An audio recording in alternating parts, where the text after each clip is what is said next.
Well, you know what they say. Family always finds a way. Birthright is currently streaming on Amazon Prime. It was directed by Ross Partridge, who's played Lonnie in Stranger Things. I have not seen one episode of Stranger Things, by the way, and was written by Patrick DeRog and Aaron Gunn, and features Alice Kremmelberg as Wren. Not Stimpy, you idiot! You know, Titi, get out of my laboratory! None of that stuff, no. It's like Wren Fair, or the Renaissance Fair. Huzzah! Wren loses her aunt, inherits a house, and says to her girlfriend Maya, Wani Feliz says, hey, how about we go into the country because I want to leave our jobs in the city. I want to move to the country and, be in the woods all night and all day, and we can raise our baby in peace, even as the town folks lurk at night, and we wonder what's going on as people seem to be peering on. Birthright, Birthright, Birthright is the movie. So it's an indie horror flick that's decently shot, has a couple decent performances, and is also about 20 minutes longer than it fucking needs to be. This is 105 minutes long when 82 to 85 minutes would have done, and honestly, this is a story you have seen done time and time again. There are a couple decent moments and actually a couple decent kills. There's a neat idea here. There just isn't enough meat on the goddamn bone to really sink your proverbial teats into. Or rub your teats on and get the bone up, and don't rub too much or you'll go blind. I do want to shout Jennifer LaFleur, who is in this as Rosalie. I actually liked her character the most, to be perfectly honest. And really it just ends up being a movie that, while not awful, is really dull, and dull is worse than awful because you just kind of wait for something to happen, and then when something does, you're like, yeah, okay, and the character motivations, they're not all over the map. They're just really weird. And I got vibes of Unborn. The one where the lady said, are you trying to tell me that you won't feel our baby kick because you think your uterus is haunted? It doesn't go full insanity like that. That was a line that somebody got paid to write, by the way. That is on Tubi, the movie. I don't actually know if it's just on Tubi or somewhere else. But that was at least fun and ridiculous. This just ends up being kind of bland and ends up having a super obvious reveal that anybody with even a somewhat attached brainstem would be able to have seen coming. So I'm just going to get into spoilers. There's a few things I want to talk about, but there really isn't much else to go on. It's just kind of there. 3, 2, 1, spoilers. So there you go. Just the opening of the movie shows cult-like stuff with deer horns and everything, and you kind of think this is taking place in the 17th century instead of the 24th and a half century. It had the silly thing in reverse.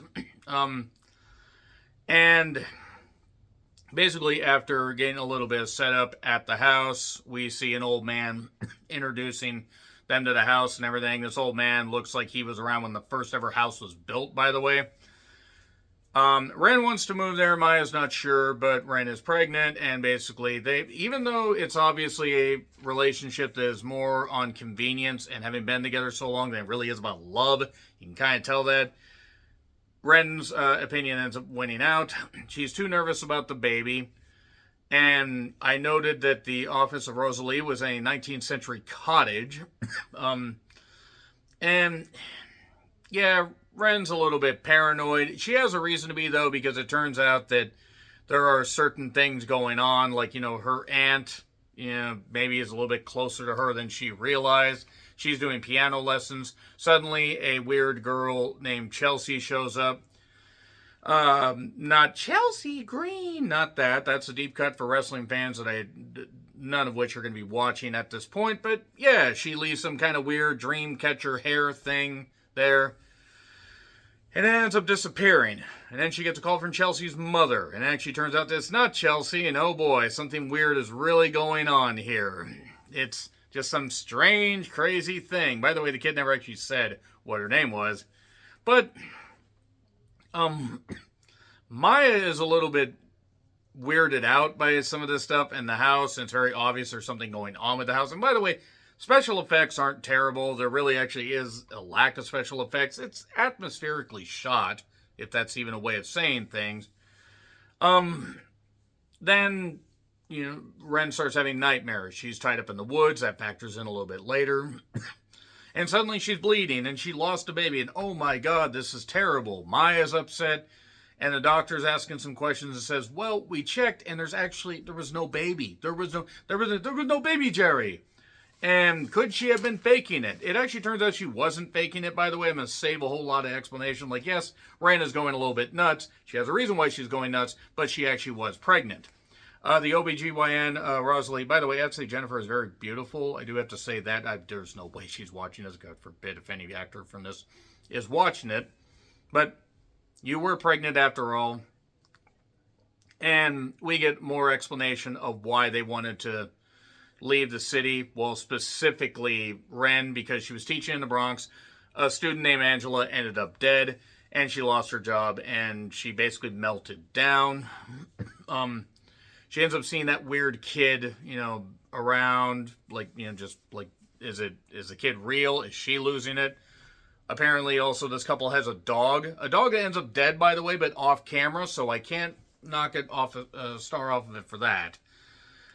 The townsfolk do know that house pretty well, including a guy named Paul, who is not Paul anymore. He's Super Paul. He helped build the foundation. I thought that was going to lead to like some weird totem shit under the house like we were Conjuring 3.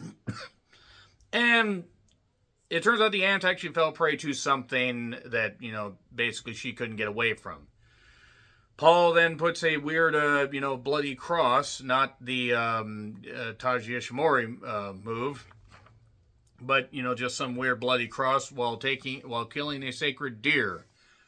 Barry Keoghan was not in this. I think that was him in that. So Maya then goes to see her parents because it's her mother's birthday, but she won't see her dad. Also turns out that her parents are very, very religious and feel she lives in sin.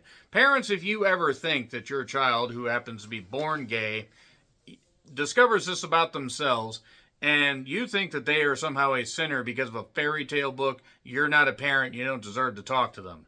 So that being said, the hair dream catcher thing, according to a guy named Quentin, it's kind of an evil deal. Quentin's like some research guy that helped check out some books to Wren for her piano lessons, of which is almost immediately dropped. And then it was something about the research scene where we find out that there were missing children and a demon would take the souls of lost children and do some crazy things with it. Jane, stop this crazy thing. And the old man realtor, by the way, all this time was dead. I assume they just meant the character and that the guy actually wasn't dead. I hope not. That would be some great Electrode stuff that we hadn't seen since Weekend at Bernie's. So Rosalie basically talks to Rosalie, however you say it, is talking to Wren and says, well, you don't want Maya to leave you because Maya's hanging out with Paul, and maybe it turns out that Maya's actually Baya, as it were. And maybe she's thinking about doing something. Well, Paul, by the way, ends up dead because somebody popped up out of his truck bed and killed him. It was Rosalie, by the way.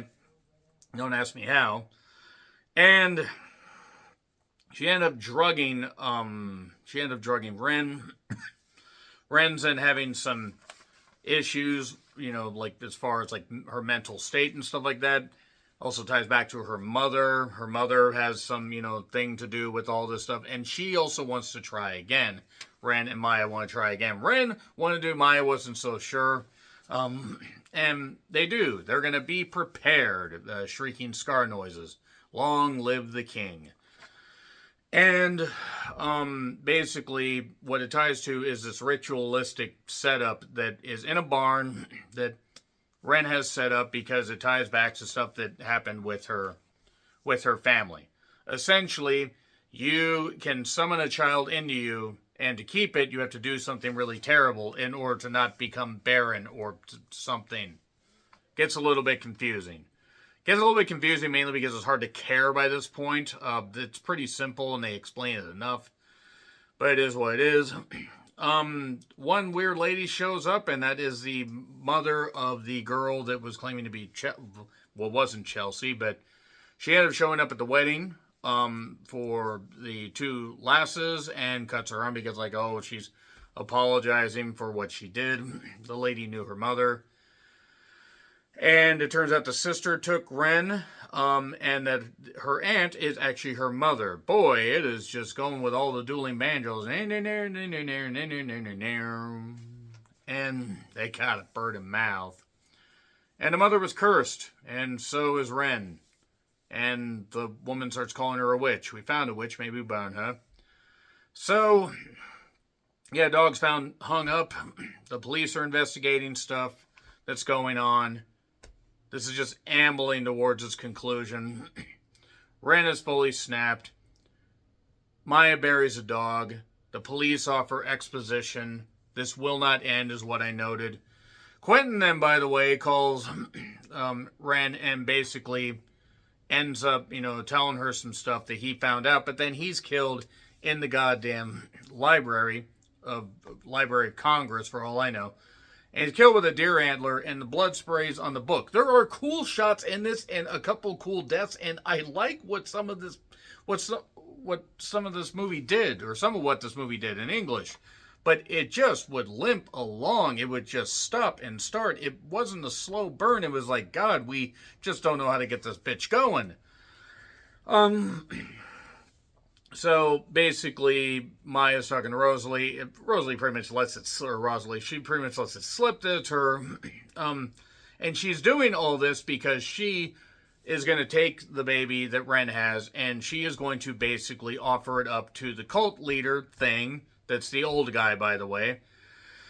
And she's going to be able to not become barren and have her own kid. By the way, and I'm not knocking Jennifer here, but she's in her mid-40s, and that's dangerous to have children. Dangerous for a woman. I was going to say dangerous for a guy, but, the medical procedures haven't exactly caught up yet. Whatever Junior said is a lie. So she does club Maya in the head before this, and then ties Wren up, and she's going to take care of that. But suddenly, Maya shows back up with a gun she got from Paul after Rosalie gets killed by the old man, and then Maya shoots him, reveals it's the old guy after Wren beats the shit out of him. And then Wren basically takes the helmet thing and puts it on her because she is cursed for this, but take the baby and go, and the movie ends. The fuck kind what? Like, yes, it's a birthright. You're cursed. You have to do it, I guess, but none of this feels earned. Like, any of the cool shots, any of the halfway decent scenes that could actually make a decent movie, none of it, it's frustrating. Because there's potential here. It's lost and dropped. Like a pass at the 1 yard line. So anyway, yeah, F. It just, for any positives which are minimal, it just isn't enough to this. So agree, disagree with what I said. Like, share, subscribe, Twitter, Letterboxd, Blue Sky handles in the description. I'm John Redland. Until we go to our birthright again, I don't actually think that's how it works. Happy trails to you.